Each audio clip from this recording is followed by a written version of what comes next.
See y'all next week. So Agora Hills, that's where you spent most of your like childhood, teenage years? Yes. Yeah, I lived in the same house the whole time until I, became gnarly in my addiction. And then I was mostly like in the valley and like Hollywood, downtown, like all the other areas of LA. Okay. What was your family dynamic like with your parents and siblings? And so my parents divorced when I was 5. And then I have one sister, and I do now have like one stepsister and a stepmom who I adore both of them so much. But at the time, it was my mom and my dad. They divorced. My sister and I, my mom, we were like the three musketeers is what we called ourselves, and like my mom had like a very demanding job, not demanding, but she had like a high position. She was like design director of big different clothing companies, and that's what enabled us to move so much, because whenever she got this new opportunity or she had to change jobs, like we had to move to where that, that corporation was located. So that's what brought us to New York and then to Ohio. And then we moved again we moved twice in New York in like a year. And then we moved to Ohio. Yeah, I was there till like I was in 5th grade, and my dad was back here in LA, and my dad would come out, for holidays and stuff. And then I would come out here with my sister for the summer, and my dad had a, very busy job too. He does commercial real estate. He was constantly like on the road. So I'd spend a lot of time with my grandma, and, my parents were great. Like they did the best they could, and they were wonderful. So the divorce, I think, is hard on like most kids. And I remember like my dad getting remarried and me being like, when we started, I think I was like probably in, let's see, so they're renewing their vows this August. They're for being their 20-year anniversary of being married. So that would make me, I'm 36 now. so 16 when they got married. Yes, terrible at math. I'm like, I'm about to start counting on my fingers. I can figure out like minus 20. But yeah. We'll blame that on the injury. Yeah. You're not in your right mind. So I was 16, and I remember like starting to cry, and I was like, why am I crying? Like I'm like, 16 years old. Like I never thought they were gonna get back together. But I guess part of me like subconsciously was like, now I'm like, oh, that little girl in me, like that dream that maybe it'll work out one day, like shattered like when that reality kicked in. But they got married, and I have a stepmom, stepsister, like I said, and then my mom got remarried. And my stepdad, I love him too. He's great. They're no longer married anymore, but I still call my stepdad. I've known him since I was like a kid. They were together for forever, like since Ohio. So family dynamic was good, It just was a lot of moving around, a lot of moving parts. Yeah.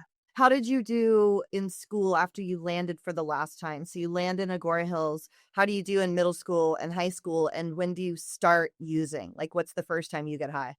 Middle school was fun. I was still very innocent. I remember like coming from like a small town in Ohio and then going to, coming to Los Angeles, like the kids were a little bit more advanced, and I learned a lot of different things pretty quick. And, high school comes around, I'm going through like my punk stage, emo stage in 9th grade, and sewing like, like punk patches, like, or like I think I put like AFI and like anti-flag and Avenged Sevenfold, like all these patches like on my Abercrombie and Fitch jacket.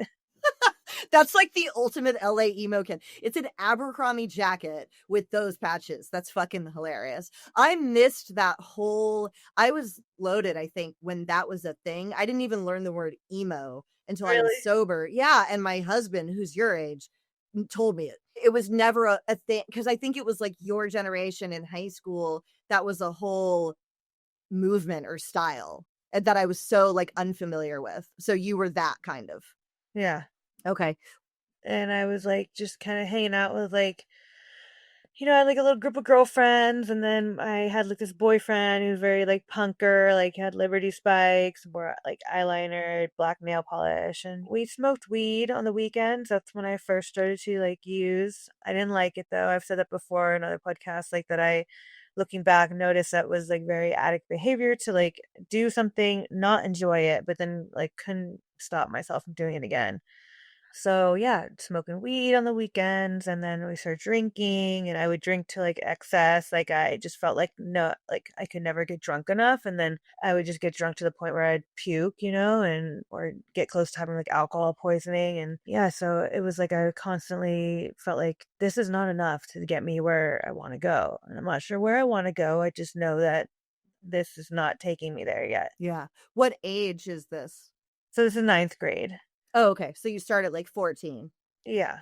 So Okay. fourth, yeah. How does it start to progress from there, like as you get older? Yeah, so 10th grade comes around, and so in between this time, my grandfather passes away in our house Christmas Eve. I'm there while it happens. I'm like trying to like revive him with my mom. Like we were like elevating his feet and trying to like just like do what we can like while the ambulance comes. And it was really scary for me, like to go through that and watch my mom go through that. My mom was really close with her parents. She Oh had my lost her grandma, I gosh. mean, her mom, my grandma, the year before.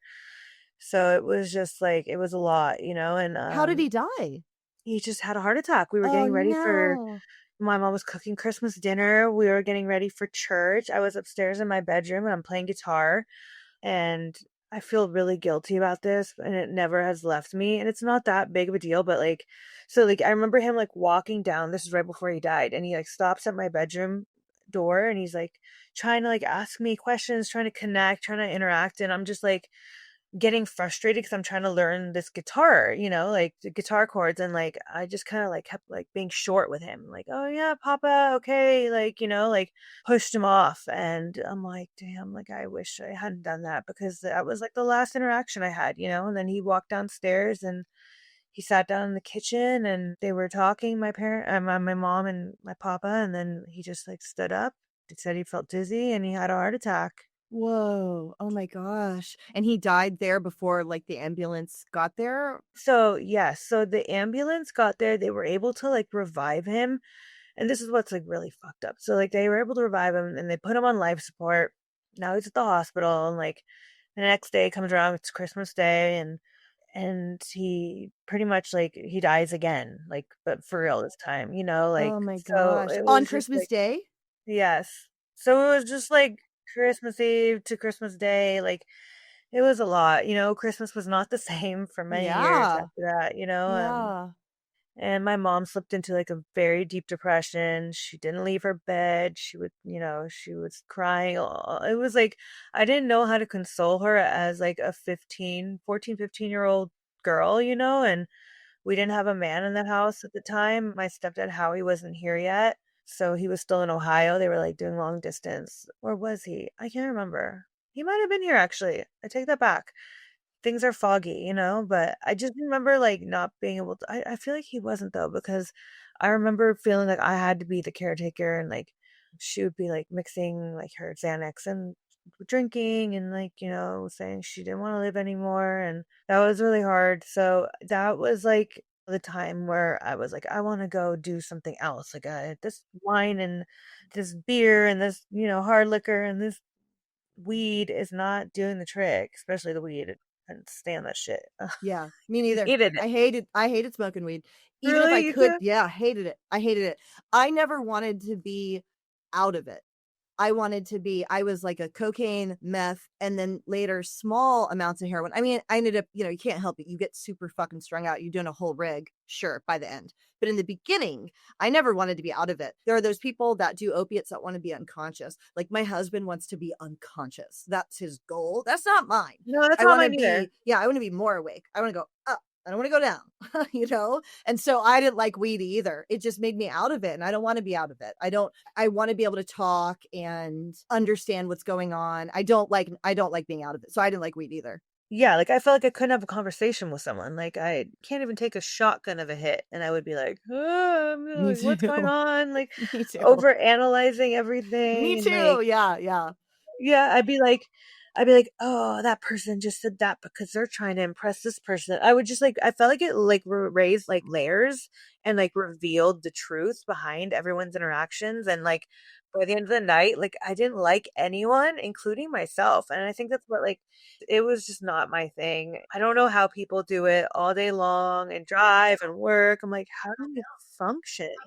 I think it's a brain chemistry thing. I used to think that it was more personality related, but I don't now. Since I've been doing this show, I've met so many people that have done so many different drugs, and I've met people that are exactly like me personality wise, but they loved weed and opiates to be unconscious. And then I've met people that are more laid back in their personality, but they loved meth anyways. And so I think it's just brain chemistry because I have two friends in particular that have smoked weed almost like medicinally, you could say, our whole lives into their 40s, and they're successful people. One of them is my richest friend. She makes a ton of money. She's got kids, a beautiful home, owns the home, and smokes like a bowl of weed every night and has for years and is able to do anything. And then my other friend can smoke weed and like work out.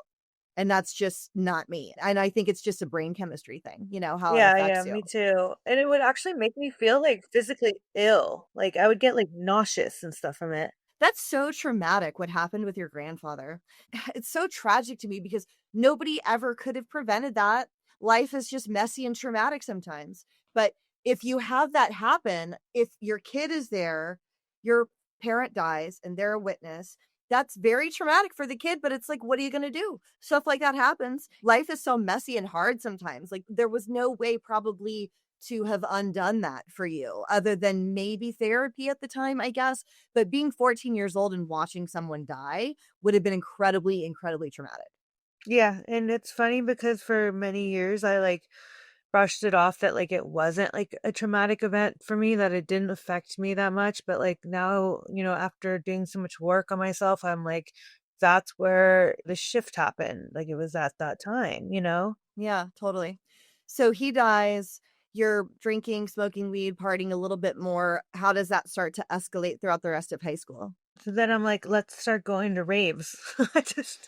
I think I had a couple of friends that were going to raves, and I'm like, let's go. I want to see what this is about. And so, yeah, I started doing that and taking ecstasy. And that's where I really found, like, I was able to finally get to a place where I was like, this is where I want to be. I feel free. I feel like intimate with others. I feel connection. I feel wild. It like released me into this era of just no rules or I don't know, just No like, inhibitions. yeah, and exactly. That was the word I was looking for. Like just taking on this other persona. Like I had like a rave name. It was Persian Kitten. That's awesome. Yeah. And then and That's awesome. Well, and having had lived in LA too, I know so many people don't know because I didn't know until I moved there. The Persian culture is like a whole very like cool thing in LA. It's very elevated. It's like the wealthier people. Do you know what I mean? It's like it's a very in my experience, it was a very elevated part of society that was very close knit and glamorous. And so that would have been a perfect rave name. Persian Kitten. Yeah. Yeah, I love that. And then we, like making like bracelets for people for the next time and just being and just like losing yourself like on the dance floor. Like I really enjoyed that, but in the back of my mind I always had this guilt. Like if my parents knew what I was doing right now, like they would be so disappointed. Some kids don't care like what their parents think. They're like that was not me. I just always wanted their approval. I wanted them to be proud, like so yeah, you too. Yeah, absolutely. Absolutely. I really felt bad about that part of things. Yeah, same. I really wanted my parents to be proud of me too. And that was a huge piece of guilt for me. Like I wasn't trying to get away with anything or get over on them. It was, I wanted to do the thing, but I felt bad about it. I wasn't like, cool. Like I fucking lied to my dad and I got away with it. I was like, oh, I lied to my dad. I know. Like I Yeah. don't like it. Yeah. Yeah, it Yeah. was just like this guilt in my stomach. I'm like, oh, they're believing my lie. This I know, sucks. that's how I felt too. But I think that's actually evidence of good parenting. Not like if somebody doesn't feel guilty, it means they had bad parents. Like I don't want to make that connection. But my parents, they were not strict, but I mean, sort of strict, I guess, actually, but it was like appropriate. And they watched their talk and they were really good examples of what it meant to be good people in the world. And so when they did put boundaries on us, they were appropriate and smart and they made sense and they were for our good. And you know what I mean? I think that they did a lot of that stuff, right? Which is why I felt that way. I didn't feel that they were overly bearing, and so I did feel that way, same kind of thing. So did you graduate from high school? I did. So, like, I had, like, my little, like, rave, stage, and then I got caught doing that eventually. By your parents? Um, yeah, What happened? it was bad. My ex-boyfriend at the time, we broke up, and we had, like I had made us, like, these, like, scrapbooks. One scrapbook of just, like, him and I and all the things we did together, and, like, I put, like, pictures of us having sex in there. Up close and personal, like, of all different things going on, and, like, pictures of, like that showed that I had gotten, like, my nipples pierced, and I had gotten, like, a tattoo, and, like and then there was, like, the rave album, a separate album, just all rave pictures, like, the disposable cameras and, like I was just gonna ask you, wait, so you got those pictures printed at, like, the Yes. CVS? Can you imagine the Ah! people shooting them? Oh We're, like, my god! all like this, like, in the pictures, like, and pacifiers in our mouth and, like, Well, and laying the in sex pictures, you had to have those printed at CVS, right? Or wherever? Yeah, I think they were printed off the computer, if I remember right. They Those looked you like did, okay. Yeah, I think. I don't I know. don't remember if that was a thing yet. What year is this? 2004? Okay, you might have been able to print stuff at home by then. Okay, yeah. When I was in high school, you could not. It was just the little Kodak, and you just had to bring it to the place, and no matter what was on that bitch, they were seeing it. A human being was seeing it. The Yeah, walk of shame, like, "Can yeah. I have my picture, please?" So you put all of the evidence against you in a physical scrapbook. Yes. Okay. That was it, like, and then he left it on my doorstep, No. and After you guys broke up? yeah, he left it on my doorstep, and he, like, also left me, like, this, like, CD of him, like, of all our it was kinda sad, like, of all these songs that were our songs and, like, this, like, poem he wrote of, like, how much I hurt him and, like, it was over and, like, it was a very dramatic breakup, and he called my house phone at, like, really early in the morning, and my mom picked it up, and he's like, "Go answer the door," and she answers it, and she So finds he all the did it to get you in trouble? Was that his Yes. intention? Mhm. Oh my gosh. So what happened? Did she come bang on your bedroom door? Get up. What is this? Yeah, she walked in, with like, "What the hell?" And she was, like, crying and confused and, like Oh no. and I just felt so much shame, I couldn't, like, bear it, and then I was also, like, so like, I'm like, "I'm gonna go attack this man, like, what the hell?" Or this boy at the time. Like, I just left, I just walked, like, ran out of the house, and because I had my, like, permit or license at this time, it was 10th grade, and I just drove, and I, like, called him, and, like, pretended that, like, nothing had happened yet, and, like, showed up, and, like, I had, like, I think I had, like, a bottle of alcohol in the back of the car or something, and I, like, tried to, like, hit him in the head with it, and, like I can picture all of this. I don't know why, but I can see it. I can just see it. Yeah. Uh-huh. Uh-huh. So what happens after that? Does she call your dad and tell Oh, him yeah, and she then you called get my dad, I grounded? think Okay. he, like, told me I wasn't his daughter anymore. Yeah, that was, like, the worst part, like, just the disappointment, like, because I played that double role so well, like, I got good grades in school and, like, I was a good liar, and a good manipulator and all the things that we are when we're in our disease, and I got grounded after that, and then I cooled down for a little bit. I mean, I stopped going to raves and stopped taking ecstasy and started dating this other guy, and we would go to, like, parties and no like, regular parties, drinking, and then we started doing some coke and, it's just this slow progression of drugs. Did you like Coke right away? Did I like it? Mhm.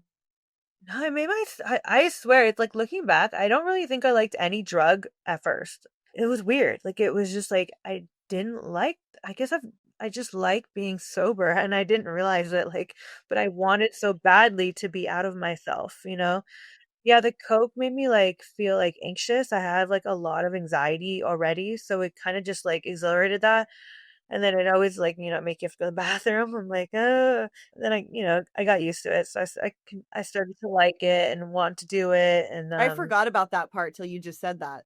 baby Because it's been so laxative, long since I've right? done coke. Yeah, but as soon as you do it, you gotta go to the bathroom. I forgot about that. And you're like at someone else's house, Yeah, usually, you know? yeah. Did you go to college after high school? Did you go to I like community? did. So I graduated high school and then I went to Cal State Northridge. Oh, cool. Okay.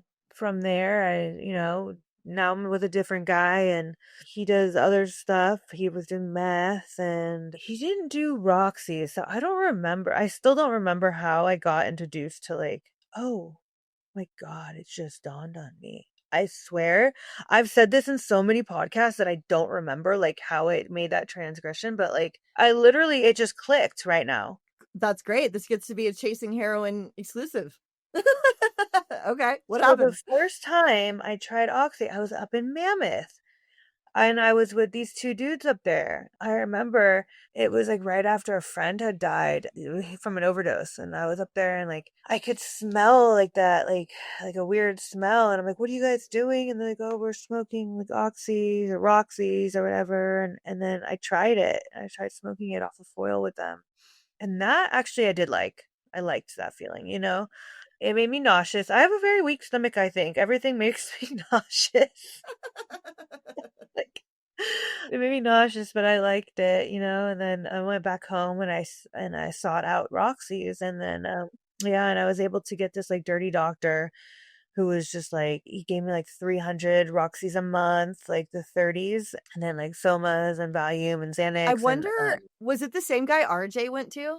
Because RJ and Scummy went to the same doctor in the valley. And I'm wondering if it's the same one that you went to. Because you guys are all the same age with the exact same prescriptions that you're talking about. You should ask him. he was in Simi Valley. Oh, okay. So it's probably not the same. Okay. I think their guy was in like Van Nuys or something. Okay, yeah, this guy was in Simi, but, Okay. yeah, he was great. Yeah. But then, my dad found out and he started to like he threatened him. He's like, "If you don't stop giving my daughter drugs, like, we're gonna take you to court." So he stopped seeing me and I was like, "Motherfucker, now what am I gonna do?" Like, so then that's when I, felt like I needed to continue doing something. So I started doing heroin, like smoking heroin. Okay. So were you strung out when he cut you off? You got sick when you couldn't get the Yeah. prescriptions? Okay, you were already there. How did your dad find out? I think it was something with the insurance. Like, it was showing You like were using your insurance to go? no, to pay for the pills at the Yeah, pharmacy. you were Yeah. using your insurance? Yeah, because That's my crazy. I know, I didn't think about it at the time, It's like, a how dumb paper trail. like, that's so stupid, right? But, I mean, I was, like, not thinking that, like because all I could think about is, like, "Oh, I'm paying $30 for 300 Roxys. All That's I have to great. do is, like, sell 1 and, like, make my money back already." And so to Totally, me, it was a yeah. way of, like, making money Of and, course. getting yeah, so Yeah, okay. And then had you also smoked meth with the other guy at Northridge? Had you started doing meth yet? well, not quite yet, but it was, like, very, very soon after, yeah, I started to do meth. Okay. So you're strung out, you're actually physically getting sick, and then did you know you could move to I mean, I guess in the community you just learned that heroin you can do instead, right? And had you seen people smoke it off foil? You knew the Well, because I deal. I went to rehab for the first time before so in between this stage, like, I lost the doctor, I went to rehab because my dad found out, right? He's like, "What is all this medication? Oh, what's going on?" You know? And then I went to rehab, so I heard about, like, how good heroin was and blah, blah, blah, and yeah. Isn't that crazy how in treatment there is a stage, it's unavoidable, where you learn more? There is. And I hate for parents to hear that, but it's part of the process. It's part of the party. Like detox is part of the party. I was talking about, you remember the movie Casino with Sharon Stone as Ginger? Never saw it. Really? Oh, it's really good. So Sharon Stone is like this really fabulous, like fur wearing, coke snorting Vegas strip girl. And she ends up like dying in a motel hallway later when she's older. And I always wanted to be like Ginger in Casino, but just only the Vegas part, not the motel hallway dying part. And when I was talking to a guest last week, I was like, I didn't realize that like the motel hallway is part of the party for me and for you, right? And like for us, like that's part of it. And part of the rehab process is probably not always, but I don't know if I've ever met anyone that went to rehab and didn't learn more. Like now that I think about it, I don't know. Like I learned, yeah, I learned a lot more and it became more normal in my culture and accepted. Like everybody there had Hep C. Like I didn't have Hep C yet, but it became like not a big deal, right? Everybody there used needles except me. And so then it became like more normalized in my world. And you just can't avoid that part, which doesn't make treatment bad. I think treatment is great. It is where I learned all the things that I use now in sobriety, but like that's just kind of part of it. So you went to rehab and heard, okay, heroin is the thing I would do next since I can't get these pills. Yeah. Okay. And then what does that start to look like when you get out and you start using again and now you're using heroin? So I went to treatment. I did the 30 days, and then I went to New York to visit my mom. Well, so she lived in Connecticut at this point. She moved again for work, but she, my sister and I stayed back in LA, obviously, and I was visiting her, and I went into the city, like, Connecticut and New York are so close. I just like took the train over, and I was seeing like my friend for her birthday party, and I got drunk on the party bus, and then I was like, I want oxys. And then I was like, no, well, maybe, I don't know. No, I want oxys. So then I like went on Craigslist, and then I found like some guy on there and met up with him, and then decided at that time, like, no, I want heroin. Like, and he's like, we don't do that. Sorry, we don't know where to get that, but you may find some luck like over here or whatever. And I ended up like getting into like some like weird guy who was like a fake cab driver, like, you know what I mean? Those cabs that are not really cabs. I don't know that. No? Okay, I don't know. They just like I'm thinking of the ones that are this is awful. I might even cut this out. Like it's porn and it's a fake cab and the girl yeah, gets in and she doesn't have enough money. yeah. But that's not what you're talking about. What are you No, I talking don't know. about? This guy just like wasn't a real cab, but he was like, So he could offering mob around rides. the city without getting caught. Yeah, I get in the fake cab driver, and he's like, "Oh, yeah, they sell heroin over here and on these streets, and they just like stand outside on these certain blocks and like sell dope." I was like, "This is so bizarre." So I got some, and then he like took me to Walgreens to get like needles, and then got me like a hotel room, and So and this would have been powder, right? Not tar, because it was yeah. New So it was York. like China White, I guess, or So whatever the they. first time you did it, you did a shot, you didn't snort it? I did a shot. Wow, who showed you Well, no, how no, to no. I'd smoked heroin like before this. Like, sorry, it's like the timeline sometimes gets like blurry of like when I did what. I just know that before rehab, I got cut off from my doctor and I started to smoke heroin. So you had smoked tar in California. Yes. Then my dad, okay, he finds out with the doctor. I get cut off. I start smoking tar. Then he sends me to rehab. Sure, that makes sense. Yeah. Then you get out, go to New York, and try powder for the first And I time. have my relapse, and I get the powder, and I get the hotel room with this weird guy, and like I googled how to shoot up, and surprisingly there was like a YouTube video. You're not the first person that has told me that, because that was actually my next question. How did you learn? I have had multiple people tell me they Googled it and they watched it. I've heard that before. Yeah. So you did it by yourself? You just bam, and it worked? Yeah, it worked. So I was like, "Oh, that was easy." And then, and then I got violently ill. Like I just threw up everywhere, and so that weird guy left, thank God, because I was like, I need to get this guy out of here. Like, yeah, I was really sick. I couldn't keep down water. I mean, it would make me throw up for like days at first. Like every time I relapsed, it would be the same. I would be puking and not be able to keep down anything for days, but like still doing it. Like I gotta Push through. push through. Push Yeah. through. Yeah. So do you stay in New York? Are you living there or you go back to LA? I go back, I take the train back to my mom's, and trying to like, maintain myself and not be obvious of like what just happened, and go back to LA, and then I start using out here, start become an IV user out here, and then I was smoking meth here and there at the time, and then I started shooting meth. I started doing goofballs, and then that's where I found like my perfect concoction, and I felt like brain chemistry wise, it like leveled me out. It was like what I was always looking for. It calmed my anxiety.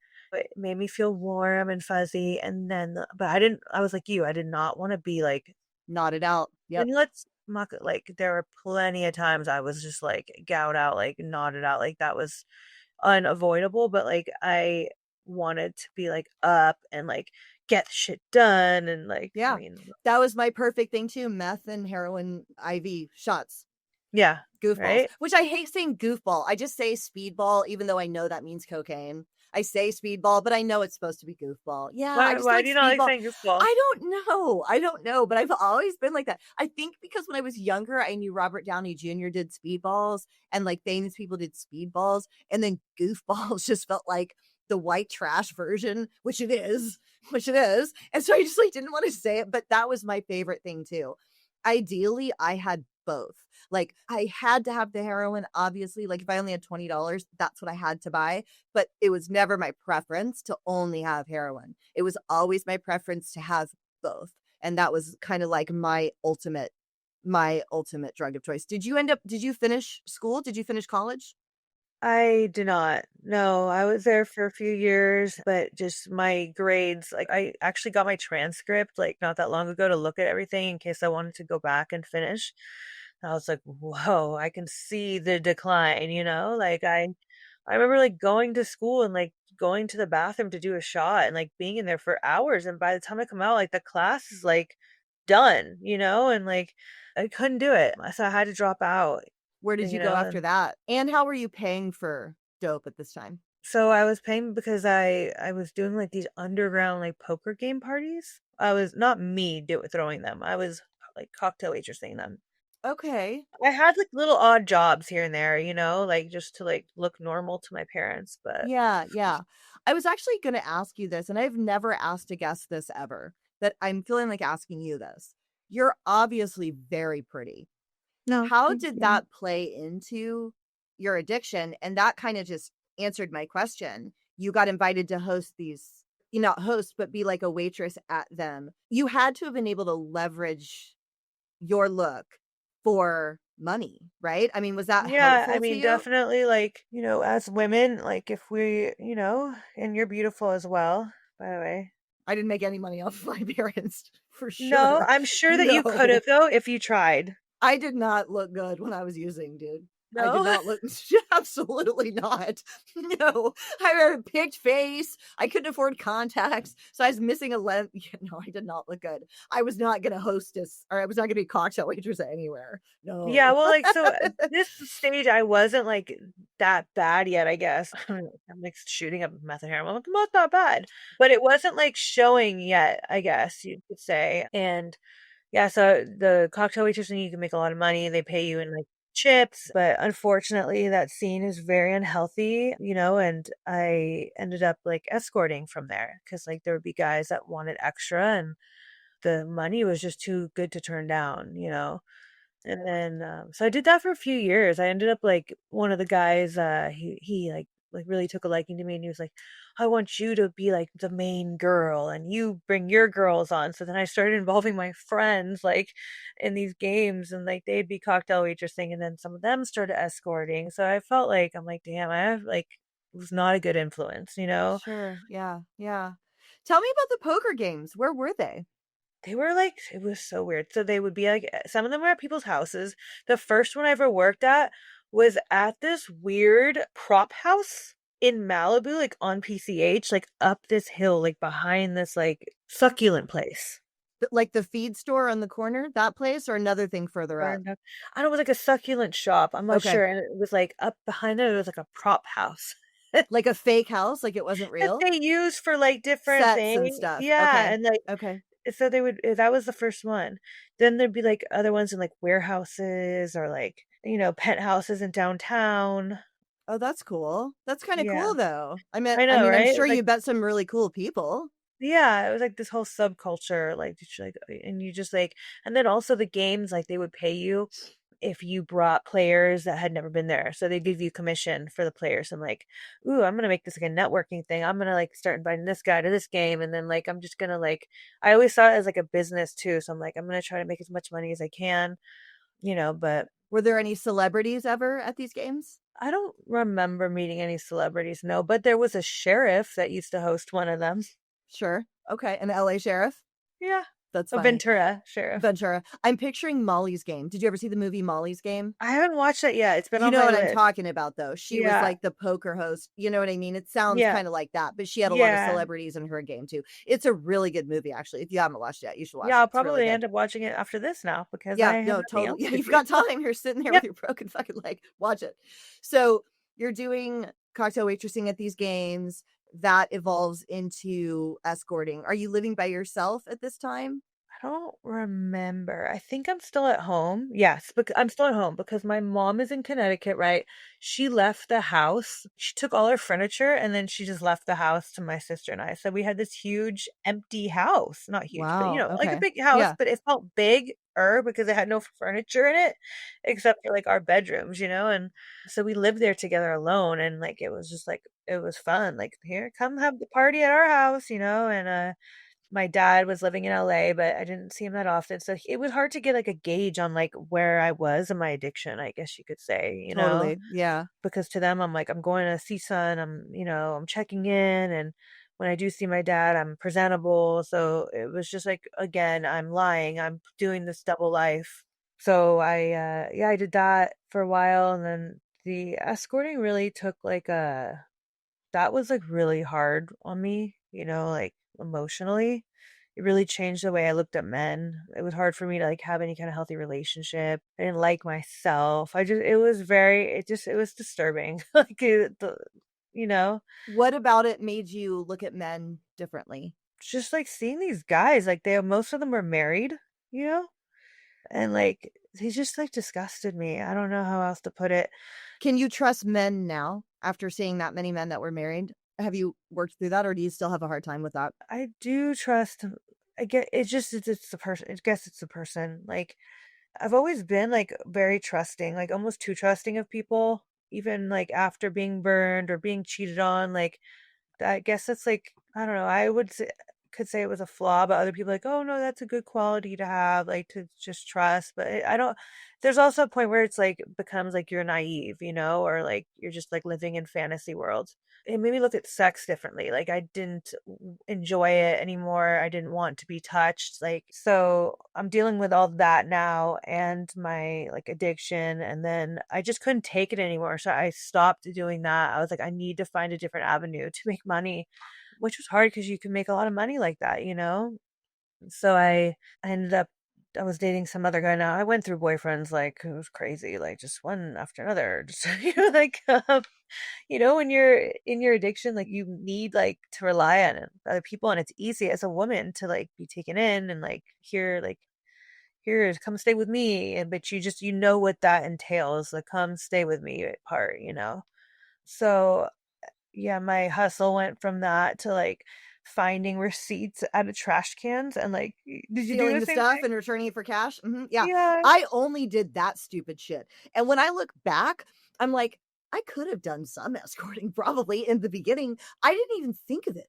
And I think it's because the guy that I was using with, like my boyfriend, we were together, so I don't think it would have occurred to him, and we were really small time users in the beginning, so we were just together trying to learn the dope fiend hustles like that, and neither one of us, I don't think he ever thought about it either. He was never like, "Hey, do you wanna, like, put an ad on Craigslist or do this or do that?" And I didn't think of it either. You know what I mean? And so we went straight to the grimy fishing receipts out of parking lot. Like, there was no stop for me at anything nice. It just went straight to stealing shit from Walmart, returning it for gift cards, begging the Connect to take your stupid Walmart gift card, my food stamp card, trading it. I just went straight to like the lowest, you know, There was junky something gutter fun hype about like hustles. looking for receipts though. It was almost like a search for gold. You're like, when you find the good one with like the high priced item that's like And it's really easy to cash. steal, like some like Yeah. medicine, like CVS like medicine, you're just like, yay, like So how long do you do that kind of stuff for? I think like it was like a couple years maybe. But you start getting arrested, right? When do you start getting arrested? Yeah, I started getting arrested. I'm in and out of rehab over and over again, like running away from treatment centers every 2 weeks, going back, just very defiant trying to find like reasons to leave, any excuse I would leave. Any like little, I mean, I was at bougie, nice places that like were like resorts, and I'm like, I need to leave. They're making me do dishes for my chore, or I don't like that girl, or then I'd find like a guy I'd like and we're like, okay, let's both go, like, the whole thing. But I mean, my parents, like, even they sent me to Pennsylvania thinking that was gonna keep me from like running away. And that was a whole other thing. I ended up like leaving there and like going and living with some guy that I had met once out in California. I lived with him in Boston and stripped. Like now I'm stripping. I've never stripped before. I didn't know what the hell I was doing. Wait, how did you get started in that? And how do you learn? I've always wondered about that. Like, what is the You audition like don't. if you don't know what you're doing? Oh, you don't? You just walk in and like I just like asked the other girls. These like crazy, like all these girls were strung out. It was crazy in Boston, and they were just like with their thick Boston accents, or they were intimidating. I was like, what do I do? And they're just like, just get up there and do your thing. I'm like, that does not help. Like, Right. Yeah. Wait, what did you do? Just like walk around? What did you do? yeah, I kind of just like walked around the stage and like kind of copied what I saw them do, I like couldn't do any crazy stuff on like the pole, but like How just long did you do that? I was in Boston just for a couple months, but I remember like the guy I was living with, like we got in a fight and like he told me I couldn't stay there anymore. So then I ended up like staying with like probably 4 to 5 different people out there that I just like met randomly. Like one guy lived like in the projects in like a Section 8 housing. His like name was like Stacks or something. You remember? And are you Like, strung out on heroin this whole time? yes, yeah, but I couldn't find meth out there, so I was doing heroin and coke at the time. So now I'm doing actual speedballs. Right. Yeah, yeah, Yeah. yeah. The Which higher was end. scary because like I heard you can like OD on like that. But like you can't really OD on meth, I feel like, but you could overamp, You right? can I mean, I'm overamp. sure there are Yeah. people that OD'd on meth, but like Yeah. for me, I was just like worried about like coke giving me like a heart attack or something? Totally. Yeah, yeah. I mean, that definitely can happen. Yeah. So, I know at some point you end up getting in a lot of trouble legally, right? Yes. So, when does that happen? Yeah, so I come back to LA and I'm just like, I'm going through the different relationships, the rehabs. I have like my little bouts of sobriety. But the first time I got arrested, I'm like sitting outside of a 7-Eleven and I'm parked right in front and I'm like doing a shot. And all of a sudden I see these guys open my car door and like, get out of the car. And I'm like, who are you? Like they were like regular clothing and like I like jumped out and I had like the needle in my hand and like the tourniquet. I'm like, what's going on? And they're like, you're under arrest. And I'm like, what? And like, because they were undercovers and they were there. They're like, we were here for someone else, but you just made Ah! our job so Oh, much no. easier. That And I sucks. tried to tell them, I'm like, it's a peptide shot. It's a peptide.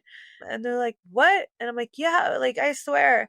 And then they like searched my car and they found like a scale and like dope and the spoon. They're like, okay, peptide my ass. And I'm just like, there were so many times before this where I got like pulled over or I had the cops calling me for shooting up in a McDonald's parking lot. And like those cops actually let me go. They like had me throw my dope away in the dumpster in front of them and like get an Uber or taxi, whatever it was at the time, back home. Like they were cool. Like I've had these like instances where the cops were like, okay, like, because I'd always be like, I'm going to rehab tomorrow. Like, please don't do this to me.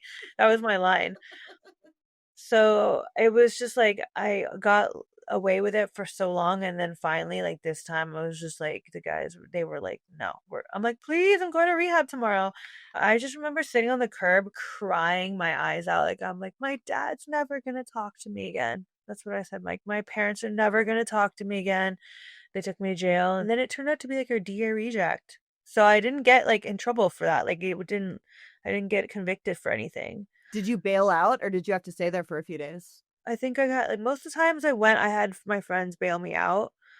Yeah, so that was like the first, and then like after that, I don't remember. There were so many different times, but I started getting arrested for like possession. Those were the first ones. So then I get on probation, and now I'm like, every time I get pulled over, I'm getting searched and getting arrested again, and it was just like that revolving door. And then I think the next big time I got in trouble, like more substantial trouble, was I had like a stolen rental car and I was driving in Burbank and they pulled me over and I had like 5 grams of heroin on me and I was just like hit it in me real quick, you know? I'm like, because I knew I was going. I'm like, okay, at least I'm set while I'm in there. Yeah, yeah. You were able to Yeah. do that fast as they walked up? Yes. Okay. Well, yeah, that was smart though, because as you're I pulling had it over, right you there, can like do out it. in the glove compartment. So I was just like, oh. Yeah, and they walked up, they went back to go like run everything, and then they came back and they're like they did the felony stop where they like made me get out my stomach, like lay on my stomach, and they had their guns drawn. So that was scary to me. I was like, what? What the hell? Like I didn't know you do all this, but I guess for like stolen cars and stuff, they do that. Oh. So did you know the car was stolen? So my friend that let me use it was like, "Look, this is a rental car. It's overdue, so just be Oh, careful." okay, okay. Oh, and that was the case, right? And they do call that stolen. Like it was a rental Yeah. car that they hadn't returned. Yeah. Okay, all right. Okay, okay. So they pull you out of the car on your stomach and you go to jail. Did you get charged with I would imagine you did not get charged with grand theft auto in that situation, or did you? No, I got well, that was on my like they were charging me with that, you know. There was like identity theft on there because I had at this time now I had started dabbling in like fraud to make money and like so they had that on there and they had GTA and DUI. They were trying to give me a DUI saying I was like under the influence, but I denied. I wouldn't let them do a test on me. Like I mean, obviously I wasn't drunk, so they couldn't do breathalyzers, but I wouldn't let them do a urine or blood test. It was some kind of test. I denied it, and they're like, if you don't do this, it's an automatic DUI. And I was like, fine, give it to me, you know? Then that case ends up being a DA reject. And I was like, there's no way, right? Wow. And, but they ended up refiling Oh shit. later on. And Okay. so then, yeah, I ended up taking the charge for DUI. Did you actually well, no, I guess you wouldn't have gone to jail for the DUI. No, I didn't have to do Anyways. jail time, but it was just like now I have a conviction and another conviction. Yeah. And then after that, it just kept progressing. And When do you have the high speed chase and all the yeah, that was felonies? the last. Okay, yeah, tell me about the last one. Yeah, it was crazy because I ended up like getting off probation throughout these years of me using. And I was living in Marina Del Rey with my ex. We had like a nice apartment out there and we lost that apartment after like I think it was like a year and a half. We lost that apartment. We got evicted and we moved back to the valley and I like knew it. I'm like, oh God, I'm gonna get arrested. Like I always get arrested when I'm in San Fernando Valley. Like it's just what happens out here. Like everyone gets arrested. And that's what happened. I ended up like I was like really dope sick. I had heroin finally, but I didn't have the needles and I was like so weird. I refused to smoke because it would make me like nauseous and I'm like I will not smoke. No. I will stay sick until I have the rigs. Like Yeah, that's how I felt too. really? It's so Not because it made me nauseous, but just because that's what I wanted to do. I mean, yeah. if it got to the point where and this never happened, but if it got to the point I'd imagine where I was that sick and it was 3 in the morning and I had foil and I had a lighter and I had a piece of tar, I guess I would have smoked it.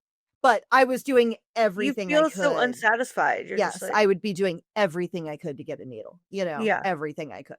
So that's why I was like sick.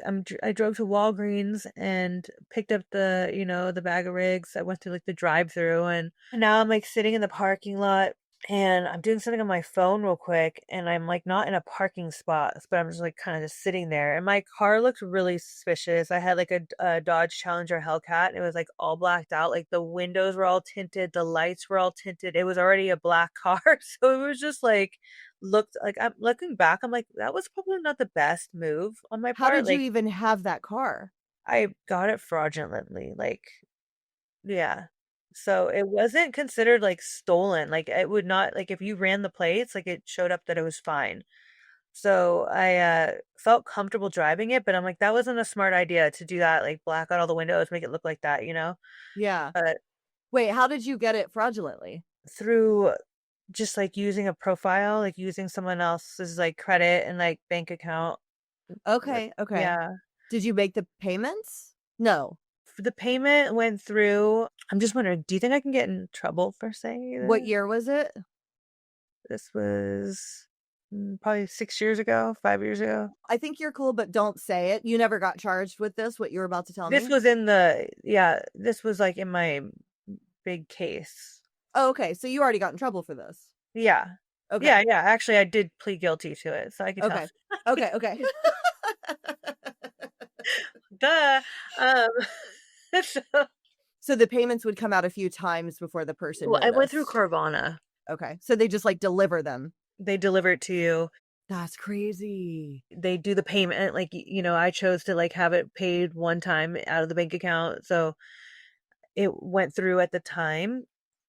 Got the car, left. It was really bizarre because they, called me a few days later, like, "Your payment bounced, like, we need to, have a different form of payment." And I just never called them, and then they never called me again. But they would, like, there was, like, a temporary license plate on the back of the car. They would send me, like, an email, like, with the updated after that one would expire, they would kept sending me the new updated licenses to print out and put out on my Oh, car. crazy. I Okay. know, I'm like, "This is weird."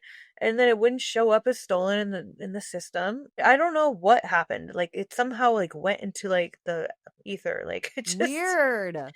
maybe they wrote it off to, like, insurance or something, I don't know, Yeah. but, How long did you have it? a year? Oh, long time. Yeah, Oh, that's crazy. I know. Wow, I never even heard of that scam, but that makes sense, you know? Okay, so you're in the parking lot. So these cops pull in there, and I'm like, "Ah, these motherfuckers." So I back into, like, a parking spot real quick. I try to jump out, like, to go into the store. I'm like, "They can't bother me then, you know?" But they pulled in front of me, like, so I'm backed into a spot, and they pull, like, and face me like this and, like, park, and they turn their lights on. And I just, like, we, like, looked at each other, and I'm just like and I just, like, turn my car back on and, like, drive around them and just take off. I had this, like, confidence that I thought I could get away because I had a fast car and, like, I had gotten a high-speed chase before this in Marina, and I got away from them at that time. It Really? was Yeah. I had my ex with me in the car. He was like, "Turn left, turn right, go down this way," like, directing me, and we had our dog in the back. She had no idea what was going on, but, like, Yeah, but you got away? we did. We parked, like, in this residential area really fast, and we jumped out, and we were just walking her, and we saw the cops, like, going around looking, and it was funny. We were at a stoplight at one point. We're, like, with her, and, like, the cops are at the stoplight, and we're just like they had no idea because my windows were so dark and it was nighttime. They didn't know who to look for. Okay. Oh my gosh. That is wild. Standing here, we're the happy couple with our dog. Oh my gosh. Oh, you were standing at the stoplight and they were in Yeah, their car at the stoplight. Oh my gosh. I can't yeah, believe you got away. So yeah. that's why you felt like you could maybe get away another I couldn't time. believe I got away either. I was like, "What?" And then I thought my car would be gone the next day, but we went back and it was still there. Yeah, like, I'm like, "Okay, I'm gonna try it again. I might as well," because I had so much evidence in the car, like, so much. I'm like, "I need to at least try." I didn't know at the time that, like, evading the police like that, like, is like a prison sentence, you know? Yeah, yeah. Yeah, and I wasn't familiar with the area I was in. I actually went the opposite way than the freeway. I was just, like, going through all these, like, residential area, like, I turned down to, like, a dead end, and then I turned down, like, another dead end, and that's when I finally, like, stopped, and I pulled into someone's driveway where you couldn't see my car anymore, and I, like, jumped out, and I, like, had this box of IDs and credit cards. I was very sloppy at this day, and I, like, threw it in the person's dumpster out front, like, their trash bin, and I look up and there was a helicopter. And then all the cops started to pull down the street. There was like at least 15. It was so many cops. Like I've never seen so many cops in my life, and like yeah, they arrested me. They're all like, "Where's the guy? Where's the driver?" And I'm like, "What?" There was just me. But I'm like, I should have fucking told him like, "Oh, he went over there. Totally. He went Totally. that way. I'm Totally. an innocent bystander. I was You taken know again." what though? That's so funny. I wonder what the stats are on runners that are women. They're probably low, which is why they didn't think it was you taking them on a high-speed chase in a Hellcat. You know what I mean? I bet it's not that many women that do that. That's gotta be why they didn't think it was you. The only ones that knew when they got to the scene were the ones that originally had locked eyes with me. Like, they were pissed. They were, like, breathing heavy and just, like, just angry. I'm sure if I was a guy, they probably would have beat me up, like how they do that to men, but Yeah. Oh my gosh. So, what was in the card? The box of IDs and credit cards and I guess dope. if you saw my report, it was just like, oh my god. Like, I had everything from, like, bolt cutters mail keys. Like we had like the keys that would open like, what the mailmen have that open up Yeah. like the walls of the mail. Oh, okay. We had, and then I had just like a bunch of IDs, credit cards. I had like notes I had taken on like people's information. I had mail. I had like boxes of like just like bank statements, just like everything you can imagine was in Oh my car. no. Okay, okay. And you're still sick? You never got your shot in, I right? never got my shot. That was the Oh worst part. no. And I was like, my ex-boyfriend at the time like was blowing my phone up, and because we had each other's like location pinned, and he just sees that I'm at someone's house, and so he's thinking I'm with some guy, and I'm like told the officer, I'm like, can you answer that please, because he's not gonna stop calling. And he answered it, and you can hear my ex like, you fucking bitch, you whore, I knew you were cheating or whatever. And like the cop was like, this is officer so and so, like your girlfriend's in custody, for evading. And yeah, it was bad. He goes, Bro. oh shit, sorry." So they take you to jail and you get charged with 18 felonies, right? Yeah, well, at first it was just the evading. So my ex bails me out. It was funny too. I had like all these wigs in my car. Like they took them. They kept them for evidence. So I was like, oh, my wigs. Because when I picked up my stuff, I was like, where are my wigs? Like, there's like a picture of them like all laid out on the sidewalk. It just looks like a dead body of like hair. It's just like different colors. Oh my god. How did you know of all these hustles? The mail key, this is high-end shit, man. I didn't do any of this. Is it from the guys you met? Yeah, from people I met, you just kind of learn like from Yeah. others, I and think like I was just learning from other really we were very gutter hype. We were the lowest of the low. So we were all just doing the dumb ones. I never met anybody doing no high-end shit like that. yeah, yeah, no, some of No. these guys I knew Hellcat that like delivered to your house? I was lucky if I stole, like, a pink Huffy, a kid's bike from a backyard. That was, like, my best deal, you know what I mean? yeah, it was, very like some of these guys like knew like the shit that they knew like what to like how to do, like I was just like amazed. It was like very intriguing to me. Like some of them even got in trouble like for like this one guy, like he would make like the things that go over the ATMs at like the gas stations like to steal people's card information. Oh, yeah. I've heard of that, but I've never Make actually the seen mold. one. I was Oh, like, how do you know wow. how to do that? That's Like crazy. yeah, so it was just like learning, and then like, it was yeah. Just learning, yeah, just meeting people. So how old are you when that happens, the high-speed chase? This was in 2021? Okay. 2021? Oh, Yeah. so not that long ago, 4 years ago? Yeah. Okay, okay. That So you go sounds to right. jail, but you bail out. I bail out. I just have the evading charge. I come back and now I have 18 charges because they put everything together. Most of them fraud. One is like grand theft for like the car, GTA or something like that. And then the reckless evading. I'm out in bail, and then like a few months later I get in trouble again in another county. I try to go get another car. Oh. This time I tried to get it from like a dealership.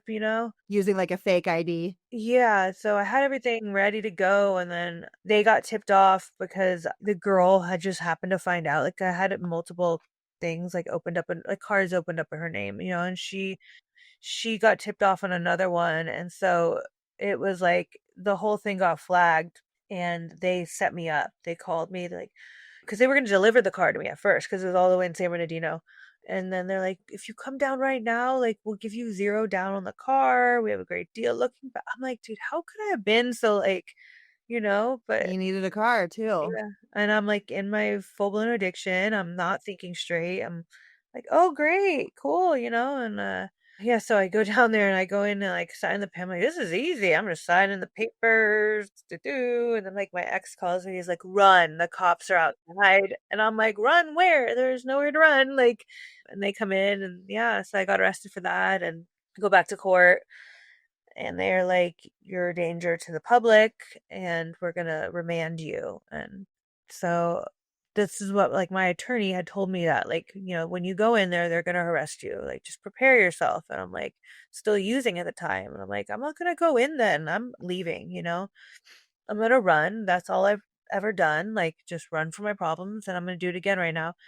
But something about that moment, like I looked at my dad's face and he just like was just like hopeless again, you know. He's like paying for these like private attorneys for me, you know, like he's trying to help save my life. And I just couldn't do it. I'm like, fuck it, I'll just go. I'll go in there, you know. And I went in and then they're like, "Oh, we'll give her house arrest instead." So I'm like, "Okay, I'm cool with that, I guess," you know. So I go back to like this trap house that I was living at in the valley and I'm on house arrest and I'm still using, and then I end up like having like my first overdose. I had never overdosed before. I have a couple of questions. House arrest, does that mean you can only go like 5 feet outside the house Yeah, ever, I couldn't go always? out the front door. Okay. Did you have a monitor on your ankle? Yeah.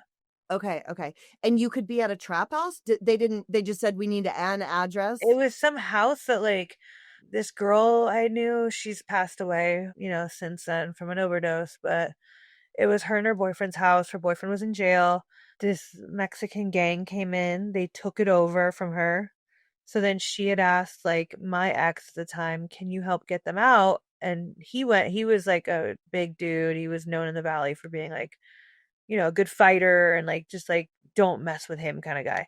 So he and his buddies like went in and they got those guys out. So she was so like thankful. She's like, you guys have whatever room you want in the house, you can live here." So we had this house to live in for free, you know? Oh, wow, okay. So I say it's a trap house because like people were always coming in and out, like just it was just people using drugs living there, you know? It was disgusting. There were like maggots on the ground and in some rooms. Like I would try to keep it clean, but then it was just like it got gnarly, you know? And like You couldn't even go outside, you couldn't yeah, do I could go anything. outside. Okay, okay, wow. And then you had your first overdose? Yeah, my first What overdose. happened? So, you know, my veins after so many years, like it was really hard to hit and like it would take me a long time. So like in the mornings we would do like a muscle shot instead, just so I'm not sick anymore, you know? And then so we had like you know how like when you do muscle shots, like you have to do like double the amount of what you normally would do. I never muscled anything ever, not once. I would cry and be sick until I found a vein. I never muscled a shot I would ever. cry too. It was some of the It's worst, like horrible. most like demoralizing moments, like sitting there and like my ex Chris would like watch me and be he just feels so helpless, like Jess, like what can I do to help you? Because I'd be crying my eyes out, covered in blood, Covered in blood. right? Yeah, Mhm. Just just like stabbing myself, stabbing, stabbing, stabbing. Mhm. It would take yeah, me for hours. hours. Me too. Yeah, sometimes I swear it was like 5 hours For would sure. go by, you know? One of the worst, most visually memorable moments in my entire addiction. My boyfriend had gone to jail and he used to hit me. I didn't know how to do it yet. And he'd gone to jail and I had to like learn, right? Because our whole thing was I wasn't going to learn how. So I would literally like go like this and he would do it. And then he went to jail. And so rather than start smoking again, I was like, no, I'm just going to figure it out. And I was staying at my meth connect knew a guy that I could stay with, you know, and I was in the bathroom and I ran the shower, but the guy didn't know I was using needles. He was a meth addict, but he didn't know I was using needles, you know. And I went in the shower part, shut the door, and ran the shower and started trying to hit myself. Like it was so long that the shower ran cold and the guy was like knocking on the door and there was a full length mirror up on the back of the door. And I'd taken all my clothes off because I was actually going to shower, but I was trying to do this first. All my clothes was off. I was trying to hit my neck, my boobs, my arms, my ankle. And I remember standing up and looking at myself in the mirror. And did you ever watch the show Game of Thrones? Yeah. Okay, you know the flayed man banner? You know how like the Bolton family would pull your skin off for the flayed, that's how they would kill people. And so there'd just be like I that's what I looked like. I just had blood running down my whole body. And I'll never forget looking at myself in that mirror. Like that was my actual life. But same thing. I would just be crying. But I never actually muscled it. I would just fight to find the vein instead. Yeah. Yeah, no, that's how I normally was too. Like it was just like yeah, I had abscesses in my neck from doing it. Like it's what's funny too is I was the opposite. Like I had this weird thing where I would never let anyone hit me. I only could do it myself. Like I didn't want anyone else doing it. It was I don't know if it was like a control thing or I wouldn't do it what. later. Once I learned how, I didn't have anybody else do it again. Yeah. But is it like a control thing you think? Or like what is that? Well, for sure. It's your body and it's very serious to let somebody hit you with a needle. I shouldn't have even let him been doing it. He's an idiot. You know what I mean? And so it's like to let somebody inject something in your body when they're not a medical professional is like really risky, you know? Yeah, it's And I true. think I just didn't know any better at first, but then once I learned, it's like, no, no, no, I'm going to do it. Cuz at least when it's yourself, If it hurts right away, you can stop. If you miss, you can stop. You know what I mean? So I think it's maybe a little bit of control, but also just like that's way more common sense than just being like, okay, you know? So you're living in this trap house. Yeah, we would like he would give me a muscle shot in the morning. That was the one thing I couldn't do myself because I didn't something about sticking it It's in, too hard. like no, but just like vertical and like all the way, and you have to use the extra long like steroid needles to get to the muscle as we were Okay. So I using. didn't It would even know just give that. me the heebie-jeebies, and I couldn't do Yeah. it. So I remember though, like I was doing a shot, I drew out of that spoon accidentally for the muscle shot. Oh, So it was okay. double the amount that it was super potent, and I did the shot, and I don't think I even got halfway through it, and I started to, like, seize. I don't remember this. This is what Chris has told me. He walked in, he was about to leave the house, and then he, like, turned around. He had, like it was either, like, he had to tie a shoe or something kept him, like, there a few more minutes, but he walked in and he happened to see me, like, seize up, and he said I got, like crazy. But I got, like, that, like, all stiff, and I, like, fell, like, to the ground off the chair, and then I, like, just, like, passed out, like, I stopped breathing, and my teeth were I was like he couldn't pry my mouth open to he was trying to pry it open to give me CPR. I was, like, biting down on my tongue, so yeah, he started giving me CPR, and then what's crazy too is like the Narcan that he ended up using on me. It was like it had fallen behind the couch the day before, and I left it there, and then I was like, you know what?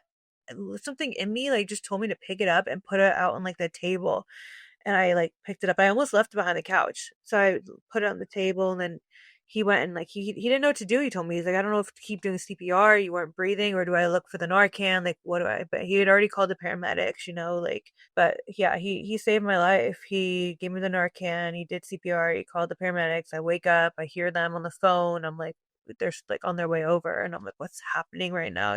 Like, and it just really dawned on me in that moment that, like, I almost died. I almost didn't wake up. It really scared me. I don't know. Did you ever OD? Once. Yeah. Only one time. And I heard you say that on another podcast. It's crazy that it only happened once with how often I used. It happened once. You know the fast food restaurant Michael's? It's like a burger joint. They've got them in San Diego. It was in a Michael's men's room under the urinal. And I'm like, I am so glad I didn't die there.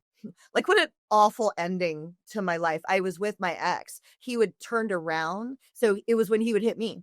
He hit me and he turned around to like maybe lift his arm up on something to hit himself. And after a moment, he realized I had stopped talking, which I like never stopped talking, even when I was using. And he turned around and I was under the urinal, gone, like not breathing, blue. And he was like, and he's a Marine. He did know CPR and all that stuff.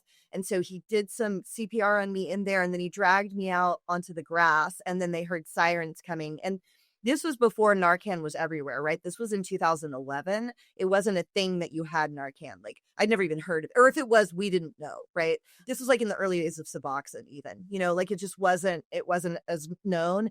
And so the next thing I remember is I remember being in the bathroom and talking to him. And then the next thing I know, I'm in a full sprint running down the road. Like my memory goes from bathroom talking to him to sprint. I'm in a full run. And as I like realized what I was doing, I was like, why am I running? And I had woken up on the ground and got up and ran with him before my consciousness like caught up. Oh, wow. Isn't that weird? And so I stayed sprinting and he was like, and he looked at me and he was confused because he thought I was already awake. And he was like, the cops are coming. And I was like, oh. And so we ran. Isn't that so? We didn't have to do like Narcan or paramedics or anything. So it wasn't like you know what I mean? He did CPR to the point where I woke up and then we were running away. Thank God. I Yeah. know. I know. Yeah. Cause there was no Narcan. I mean, they would have had Narcan on the ambulance. I don't know how close it was. But so what is your conscious memory? You remembered being on the ground. Were you sick right away? Because you get sick from the Narcan, right? Don't it I immediately would think puts you I into did kicking? so much dope that I literally did not feel sick from the Narcan. Oh I still shit. felt out of it. Like, I still kinda felt like I was, like, passing out, and, like, I remember the paramedics came, and, like, I had the ankle monitor on, so I'm like, "I'm gonna get in trouble if I go to the hospital." So I, like, walked to the door, and I'm just, like, opened it, and I'm like, I'm fine, I'm okay, we don't need you anymore," and they left. Uh, Oh, they yeah, and believed then you and left? Yeah. And then my Wow. ex put me in the shower to like try to keep me like from falling back out because I just kept like, falling out. Like I was really out of it still. Yeah, so that was a big wake up call, and I was like, I was like, I think I want to get sober. I didn't like living like that. I didn't like I liked all the lifestyle, like the fast money and like the challenge and like the puzzle pieces of like doing fraud, but I always felt so guilty about what I was doing to like these people that they didn't deserve it. And like at the time I tried to rationalize like, oh, they get their money back. Banks like give them their money back, but like you don't take into account like all the trauma that comes with being violated like that and like having your credit ruined and having to like go through all that stress, I like know. I know. I remember my boyfriend would rob houses, and I remember being so excited when he came home with, like, some of the jewelry because 'cause I'd keep some of it. And I don't know how in the fuck me, I was okay with that. That was some woman's jewelry that she probably really liked. I mean, all he got was, like, crappy like, he never came back with, like, an engagement ring or anything, unfortunately, but, like, it was still okay, it's cute, stuff that you'd wear out, you know? And I look back on that and I'm like, I don't know how I guess because I was so deep in my addiction, I thought that I had no choice other than to stay well. That was my only choice, and if it meant this, then it meant that. And people that lived normally and had jewelry were so far from me. It was like another race of people. It was like if they were from Mars, and I was this person, I was this race, and they were that. And it was like I couldn't even see them as people. You know what I mean? Because like, no, I know exactly what you mean. I think about that a lot now, and And I'm I like, feel like yeah, sorry, I was gonna say I just feel like, like we have these like boundaries and when we're using oh I'll never do that, I'll never do that, and then we like cross over that line and then we just like keep pushing the next line a little bit further and then we cross over that one and we double back and at some point we just kind of lose ourselves. Like that's what happened to me. I just like lost my identity completely of like what I was okay with, what my morals were. Like I was so against fraud before. Like I was like, how could you guys do that to people? That's disgusting. I remember saying that to someone. And I said the same thing about people that used IV. Like, oh, I will never put a needle in my body. That's for people that are at a very low point in their life. Like, you know. which is also not wrong, but yeah, I wasn't ever gonna do it either, for Yeah. sure. Yeah, And yeah. it's just like and then also, like, one day you just wake up and you're like, "Whoa," I'm, like, doing all of the things that All I the things. said I would never do, all the things I looked down on. Yeah. Totally. Yeah. I remember when I went to rehab for the first time, the owner, he really took a shine to me. This guy, Steve, I loved him. And at one point, he was like, and I'd only smoked at that point, and he was like, honey, if you keep doing heroin, you're going to end up back here with Hep C. And I was like, no, I'm not, because I'm never going to use needles. And he was like, okay. I kept using needles and I would share needles and I did get Hep C. Thank God now there's the cure. But I didn't know that. You know what I mean? Yeah, I didn't know that they were going to have a cure. So the overdose really scares you.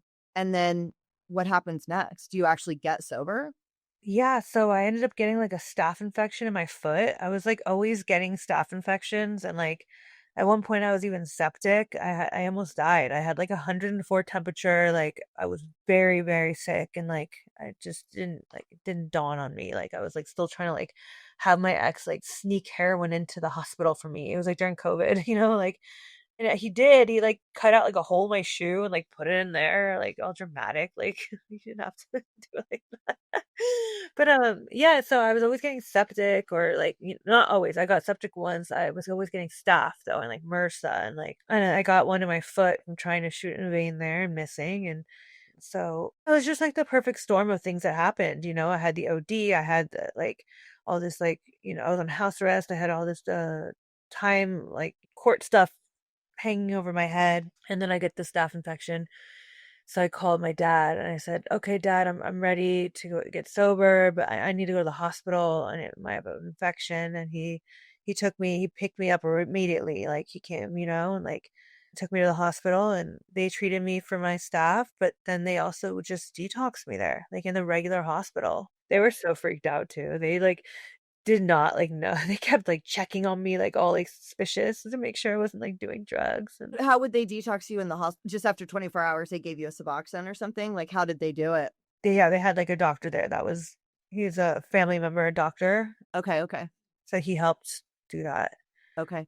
Yeah. And then you've stayed sober ever since? Yeah. Isn't That's your that weird? sobriety date? That was my sobriety date. Yeah. That's crazy. Yeah. So did you go to treatment after that or no? No, no. So Okay. April 26th, 2022, yeah, I went to the hospital. I detoxed there, and then we got evicted from that last like house that we were living at finally. Like the mother of like the son and the girlfriend that lived there, she owned the house, so she started to legally evict us. And I never went back there except just to pick up my stuff, you know. I immediately went to my mom's house. She let me move in, and I wanted house arrest still. So now I'm like, Oh, okay. Yeah, because this whole time you still have to go to court for the evasion and the 18 felonies, right? So you still have that coming. yes. Okay, okay. So I'm on house arrest. I'm now with my mom. Chris, he ends up going to rehab a month later. He gets sober. He moves in with my mom and I. So now, like, we're all under the same roof. And, you know, I could only leave for doctor appointments. I could go in my backyard, which was nice. We have a pool and stuff. So that was good, you know. But I did a lot of Zoom meetings. I had a great sponsorship family that, you know, like took me in right away, and they come to the house and bring meetings to me. It's funny, like we have our Thursday night sponsorship family meeting. Most of it's in person, but you can do it by Zoom too if you want, you know. They came to my house this last Thursday because now I'm pretty much on house arrest again in a Right, different yeah, with your way. leg. Yeah. Wait, how did you find the sponsor for the Okay, sponsorship so tree? one of my friends, I've known her since high school. She had been sober for, I don't remember at the time. I think she just got 11 years. She's got 11 years. So at the time, that was like almost 3 years ago. So like 9 years sober at the time. And she was part of this group. And she's like, you know, to come to this meeting, like join on Zoom. And it's crazy. Like that invitation ultimately changed my life in so many ways. Like me just going on that little Zoom meeting that one night and then going back again. I didn't like it at first. I was like, I don't know any of these people. I knew her and I knew another girlfriend from high school that had gotten sober, and she now was living in Texas, but she was on there too. So I think I stayed for them. You know, I knew I needed women in my life. That was one mistake I made before. When I would try to get sober, I would just hang out with the guys. I didn't care about AA or finding women in recovery to lean on. I was just like, oh, I just get along with guys better. Now I have like barely any guy friends. Like my guy friends are gay. Right. and most of the, and most of the other my friends are women, you know, like I love women, and so I'm so grateful for her for like bringing me into that group, you know. And so I did that, and then I also, at this point, was allowed to start going to outpatient 3 times a week. I had asked the court, "Can you please let me go to outpatient? I wanna work on myself. I wanna, like, have some therapy." And so they let me do that. So I did that for, like, 6 months. My total amount of house arrest is 19 months. Yeah, so it's crazy to think that I was, like, in the house that long. Like, Yeah, you totally, know? totally. And you're doing steps too? You started doing steps? Yeah, I did my step work. I switched sponsors, like 3 times in my sobriety, and I redid my steps, like, 2 of those times, so I Okay. was just very willing. Yeah, what was your experience with the steps? Like, do you have a favorite step, and how would you say they changed you or affected you? My favorite step is step 9, the amends, because it, like, really pushed me to, like it pushed me out of my comfort zone, having to, like, own up to stuff. I don't really have a problem with owning up, like, I know when I mess up, I understand when I'm in the wrong, but, like, to go and, like, acknowledge that to someone is hard, you know. And, like, I don't like to get vulnerable. I don't mind it anymore, but at the time, I didn't wanna get vulnerable, I didn't wanna have to cry, I didn't wanna see someone else cry, it made me really uncomfortable, you know? So it was just such like a challenging process for me, but it made me grow so much, and I got so much relief out of it, just being able to like just, you know, make these amends. And I had some wonderful experiences from that. Yeah, I love the steps. I think they're great. I think, you know, if you actually put effort and work on like put work into them, they really can transform you and give you like a spiritual experience. Yeah. So, you end up going to court, right? Because this is, like, the coolest part of your story probably to me. So, walk us through court, what they tell you, and then what ends up Okay, actually yeah. happening. So I'm like going to court every month, and my attorney's trying to give me probation. The DA, like DA did not like me. This guy, he like wanted to make an example out of me, and I don't blame him. Like I had gotten out of so many situations before. Like the longest jail time I did was 2 months.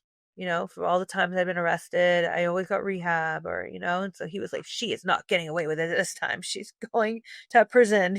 Like so my attorney was like, "No, we're gonna get you probation." I'm like, "I don't know if that's gonna work, but I'll trust you. You're the expert here." Then we tried to do mental health diversion, and that took a while. I had to do all this different stuff for that, and I ended up getting, we went to court, and it was like they denied it, and then the DA was like fed up at this point. It had been such like it'd been 19 months. Well, not 19 months at this point, but like I don't know, 16, 17 months at this point of just going to court, back and forth stuff. And he's like, no, like you take 32 months in prison right now, or the deal's off the table. You're only going to get like more time if you don't take it. And so I just went from like having all this hope to like, oh my God, I have to go to prison now? Like, what? And it was just like, you just feel so out of control and like helpless, but like there's nothing else you can do but surrender, right? Like I had to surrender again mentally this time, and like I was like, okay, I'll sign it. And like I could just see my parents were just like in such despair. Like they didn't want to see me like set back again, and like they were in fear that if I went, like I would start using in there again. And but so yeah, I signed for the deal, and they gave me 2 months to get my things in order, and I'm still in house arrest though. And I ended up just mentally preparing myself. Like I just had a lot of support and love around me. Like the women, like in that my group, like they would come over, they put hands on me and pray for me. Like, pray that my court was gonna go, not pray like let's get her out of prison, like let her not go to prison, but pray like that I had the ability to accept whatever happened. And that's what I was praying for myself too. It went from like, God, please get me out of this, because I had a few of those. I think that's like completely natural to be like that. But it went from that to like, no, God, you know what? I'm going to trust your will. I'm going to trust that this is the plan for me. And like, please give me the ability to accept this with grace and like understanding in my heart. And so I became like at peace with it. I ended up like, getting all pumped up. I'm like, I'm gonna go to fire camp. I'm gonna get in like great shape. I'm gonna become a firewoman. Like, you know. And then I was like, That's the best way to look at it. right. But one of the biggest fears I had was because, I was 33 at the time. I'm like, I really want a family. I want to have children at some point. And like, so my dad, bless his heart, he like was like, look, I'll pay for it if you want to get your eggs frozen. So I went and like did that. Oh, you did? Oh, wow, that was Yeah, I smart. Oh, did. I can't believe you did that. That was really nice. Yeah, I got my eggs frozen, and that gave me some relief mentally. Yeah. It also didn't at the same time, because when I went to go do it, I found out like that my egg reserve is very low. So Oh, that like okay. panicked me even more. I'm Yeah. like, fuck. But I still don't have any kids, but I just I'm giving it to God. I really believe that I will have a baby one day. So at the time, get back to that, like I did that. That gave me peace of mind. There was only so much control I had over my life in that situation at that time. So I did what I could. I got my like things in order. I let my mom know everything that needed to be done. If I had anything that upcoming stuff that needed to be taken care of, and like my dog was there and she was going to take care of her. And we didn't know what to do with my ex. We're like, he can't stay here if I'm not here. So yeah, we went to court that day, and I had a huge jacket with me because it gets so cold in those cells. And like I walk up, and I'm sitting up there at the front and with my attorney, and like he's like, oh, your honor, let me just ask you this one last thing. Can we please get credit for her house arrest? Like, and I guess how they explain it to me is like there's like a fine line, like they don't have to give you the credit. Like it's this weird, like I even did my own research on it, like for hours, like trying to find cases that supported like giving it to me. Okay. But they don't have to. It was cool. My attorney actually used some of my research in his, Oh, what I yeah. forget what the word. The statement or his plea or Yeah, whatever. yeah, whatever the supporting documents that like he gave over to them. So they were going back and forth, and like and the DA wasn't there. It was some lady DA. He didn't show up that day. I'm like, what the hell? This is so weird. You've like never missed a court date, and now this lady's here. So she really didn't like know too much about what was going on in my case, but she did know that she didn't want me to get the credits, and she's like, no, Your Honor, we don't agree with that. She should get that. And then she even like looked up some like law on her phone, and she's like, look, under penal code, da da da da da, and she starts like speaking, and like the judge like looked at her and like gave her like this like look like, and she's just like, okay, I submit, Your Honor. And then they're like, he's like, I'm gonna allow it. She can have the house arrest credits. So then they calculated it all up, and I'm like just sitting there just like, what is happening right now, you know? And it was like it equaled to like overtime served. Oh, wow. Yeah. So he's like, the defendant will be going straight from, house arrest to parole. And like in the background, I hear my mom like sobbing in relief, you Oh, know. wow. So you walk out of court that day a free person. Yeah. Walked out of court. And it was crazy. I'm sitting up there, like, you think you'd have all this anxiety, but I just felt like while this debate was going on, like, I felt like at peace. I had just prayed so hard. I felt like the presence of God, like, that was there with me, like, that I really was, like, okay with whatever happened. And, like, I was in true surrender, you know? And I walked out. I walked out. Everyone was, like, in tears, you know? And it wasn't like I was going away for, like, a life sentence or 15 years or something. I mean, 32 months, you know? But, like, Oh, that's still 2.5 years. yeah, It's a long yes. time. So it was just like, I think it was more of like I finally had gotten sober.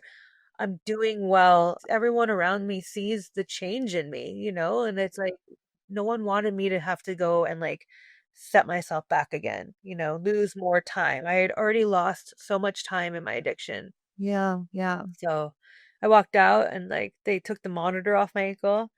I was just like off house arrest, not going to prison. We went straight to the parole office to check in and like yeah, it was a beautiful moment. Like I'll never take that moment for granted. It's like ingrained in my memory, you know.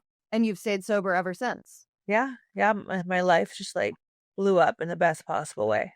So what has been going on in your sobriety? What does your life look like now? So, after that, so I got off house arrest in November, and then January comes around, and that's my birthday, and my ex and I, we go our separate ways. So that was like the first change I experienced. And then March, actually, the 1 year anniversary was March 12th. Myself and my two business partners, one of them is that girl that I was telling you about that brought me into the group. Oh, We okay. we open up sober living for women. Oh, okay. Yeah. In LA, like in Agora Hills, near where you are? The sober living is in West Hills. Okay, yeah, I know West Hills. So they have four other houses, and I knew the way they ran them was legit. Like they do everything with the best intention. Like they're very involved with the women at these houses. Like, so I'm like, I really wanted to open up one. I was like, I want to help women at that level, like I want to do something. And I just felt like it was the right step to take. And I felt like really honored that they trusted me enough to like do that with me. So we opened up Namaste. That's the name. That's so cute to me. Yeah. Namaste, like I'm gonna stay. Yeah. Namaste Yeah, sober. That's what we would yeah. say. Namaste sober forever. I opened up Namaste, and so that was, the first beautiful blessing that happened in my life. And How's it going owning the sober living? Is it it's great. Yeah. Like it's wonderful to watch these women come in and like, the light, turn on in their eyes. I mean, they come in, they're already sober, but like they start to like have freedom and like, and they start to see that they can do this. Like they don't need to be in a facility to stay sober. Like they can do it at the sober living. They start to like grow into their own and get confidence and work. And like, it's just, yeah. the business side of it? Do you guys always keep people in there? Like, have you developed relationships with rehabs? Like, has that been easy or difficult to keep it, like, financially keep people in it? It's been pretty easy to keep it going.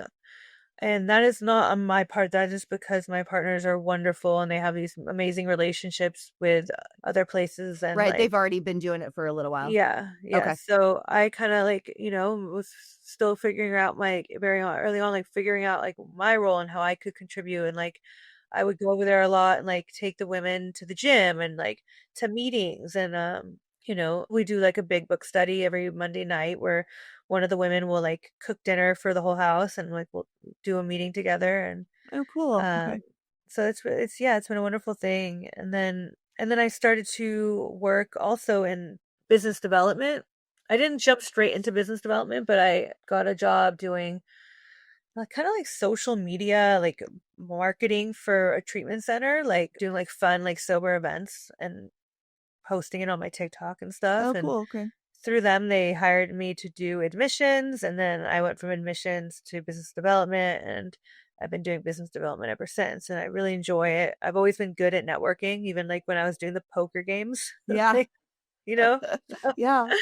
yeah, it's been a journey. And my life now today is just like, it looks like I still am involved with AA. I go to a lot of meetings. I have sponsees I work with. I work with my sponsor, and I love fitness. Like I love going to the gym. I do Pilates all the time. It's a certain form called Legree. I'm like obsessed. I taught spin this morning. That's why I was running late. We owned a fitness studio in Encinitas, San Diego Oh for a my while. God. Do Spin, you have one of bar, those spin studios Pilates. with the music and the stuff? Yeah. Mhm. Yeah. Okay, I go to like this one place called Dig Cycle like sometimes like because I have class pass Mhm. and I love it. It's like Cycle bar is the one that I'm at. There was it's like one a in rave. Sherman. Yeah. Uh-huh. Yes. Yes. Yeah, that's what I do. That's what I was doing this morning. That's what I taught. That's so amazing, Yeah. and, like, you, like, yell out, like, motivational stuff and Yep. On my Instagram right now, I actually have a recent clip of something motivational that I was saying. I'll send it to you after this. It's hard okay, to yeah, get them filmed at the right time. I started just finally recording my own classes so I could start to make some of those. I'll send it to you right when we get off. okay, oh my god, that's so Yeah. cool, yeah, So you work out, fitness is a big deal to you. yeah, and that's why this whole leg thing, I'm like, "Ugh," Yeah, that sucks. Yeah, yeah, yeah. so working out, traveling has, like, been a big thing recently because I was on probation, and that was another thing. I finally got off probation this last January. Yeah, I got off. So during this time of my sobriety in the last year, like February of last year, I ended up like this is like while the sober living is opening and all this stuff, I get arrested. Yeah, in sobriety. For what? I was in Big Bear. I shouldn't have been. I was out of county, like without permission.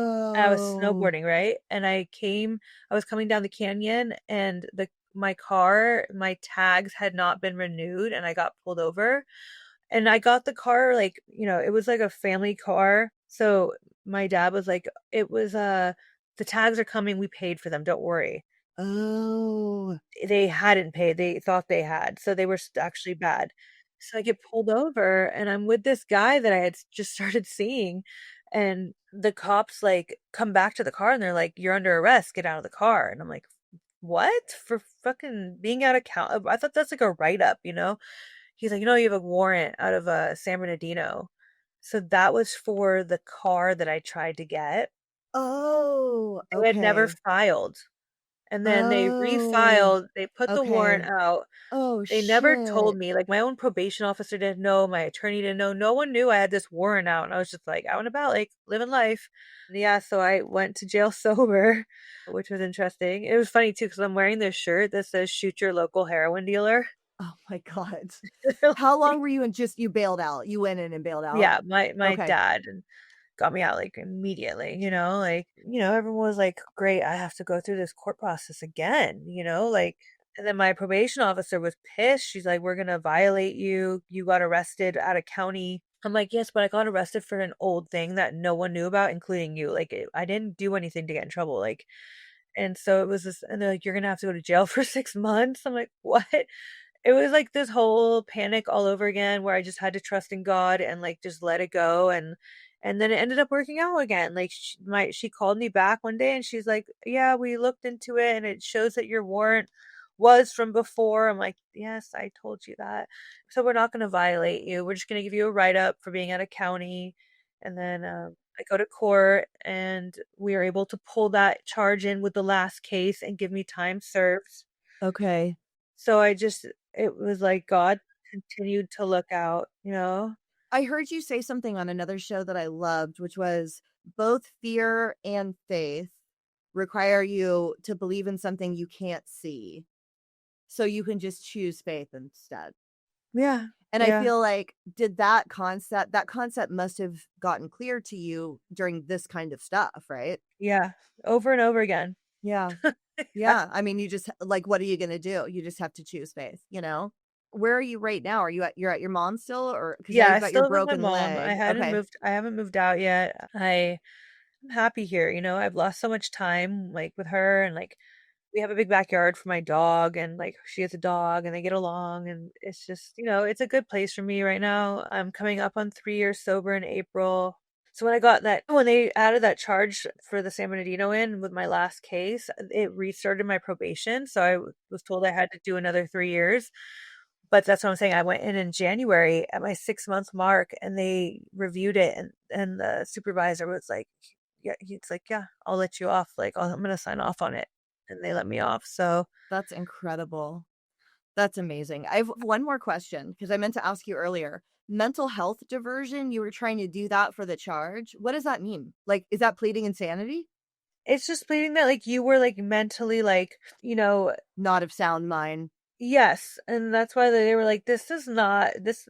These were clearly planned out, like, things that you did, you know? Like, it wasn't like you It just, actually like, required a lot of mental acuity to do any of these things. She was definitely of sound mind. She's just a drug addict. yeah, not a moment of panic or, like, you just stressed or you just, like, made a mistake, you know? They're like, "This is not that." Also, I want to see the picture of the wigs. Do you have that? Oh, I'll have to Or is find it in yeah, your paperwork? Okay. At some point, I'd love to see the picture of all the wigs. And you're like, where are my wigs? They kept them. Here's disguises. Well, dude, thank you so much for doing this with me. I know this was not like an ideal time because you're hurt, but hopefully it kind of got you out of your head a little bit for a few hours, you no, it know? definitely did, yeah. So, what's your prognosis on your healing time with your injury? Like, when can you board again? When can you work out again? Like, or do you know? I have no idea, so I'm going to see the orthopedic on Monday, and they're gonna Oh, see that's what right, he to see if you can do surgery. do surgery. So after that, I'll know better, I know. Like, I am forced to slow down, I have to take it one day at a time again. It's like I'm on house arrest again, but it's funny too, it's my right ankle, and I had the monitor on my right ankle.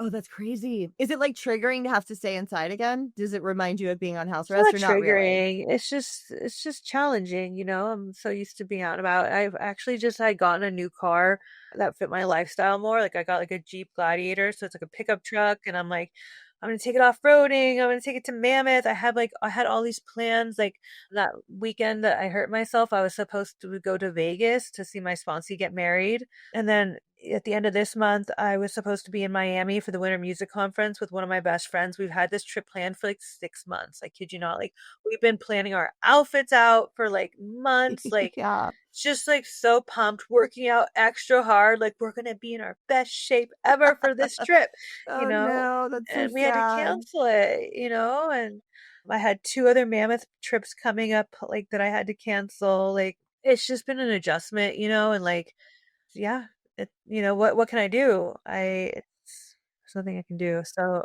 I'm just trying to stay positive. Yeah, yeah. If someone is listening, 30, 31, 32, tons of felonies hanging over their charge, because that's a lot of criminal activity, right? Especially for a woman. It is, right? The high-speed chase and all that shit. That's why they were looking for the guy. That is so funny. I wish you'd have been like, "Oh, he ran. I don't know who it was." Yeah, yeah, yeah, yeah.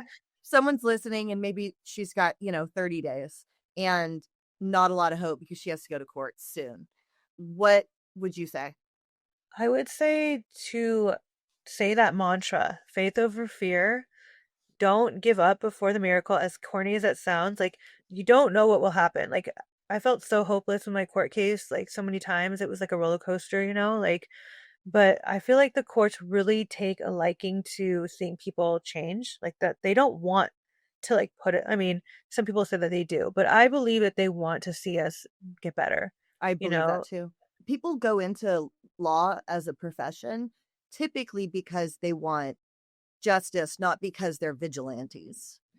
And I know you can get jaded over time, but especially a judge was usually a DA. And you know what I mean? Like, I agree with that. I also think that there's this weird cosmic thing where once we're in sobriety and we're doing things, weird miracles happen. Like, I can't promise that, but I've So seen that a true. lot, you No, know? it's so true. Like, doors literally will open and you'll meet the right person at the right time. Like, you just don't know. And it's like when you are like living in sobriety and you're doing the right thing and you're having this God consciousness connection, you're just like in this flow that attracts like goodness, and then it's the opposite too when you're using, right? It's like all the bad things happen. Everything that can happen happens, like with all the terrible stuff, Yeah, like uh-huh. So actually I have one more question instead. How did you develop God consciousness and how do you cultivate it still today? How do you nurture that? so I definitely believe like the steps were like the first introduction,